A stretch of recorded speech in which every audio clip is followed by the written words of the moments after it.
Hej, tukaj Sabina oziroma Mami na vrtu in danes ti bom pokazala, kako je bilo, ko smo se udeležili dvojnega problema oziroma dvojnega bypassa oziroma, kot jaz rečem, neke vrste protest, zakaj so uredili cestni promet tako, da je za pešce in kolesarje čist preveč nevaren.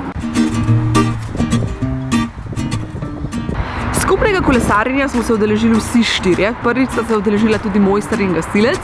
Jaz in Simon pa redno kolesarva in vidva, koliko je enih težav v Ljubljani. Ok, tudi drugje po Sloveniji, ampak glede na to, da živimo v Ljubljani in da ogromno kolesarimo, sva rekla, da bova podprla ljubljansko kolesarsko mrežo in da se bomo vsi štirje udeležili.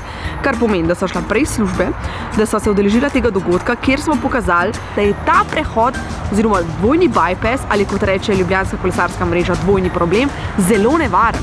Ni nevaren samo za pešce, ampak tudi za kolesarje.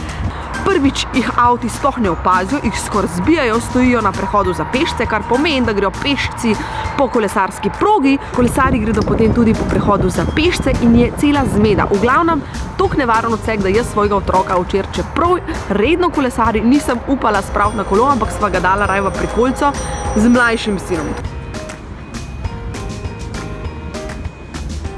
Smo prišli v Ljubljano, v center in sicer na križišče med Dunajsko in Tivolsko, kjer so malo čuden uredili promet. In sicer je zelo nevaren za pešce, za kolesarje, v bistvu vse prepleten.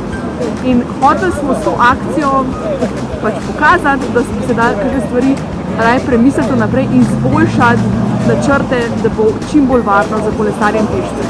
Hoteli smo pokazati, da so taki odseki zelo nevarni in da je treba pač premisliti vnaprej. In ljubljanska kolesarska mreža se zavzema za take stvari, se pravi, da se vnaprej da predloge, kako bi bilo čim bolj varno in za kolesarje in seveda tudi pešce, kar je super. Ampak če tega mestna občina ne podpre, ne odobri, potem pač smo pri situaciji, kot je nastala.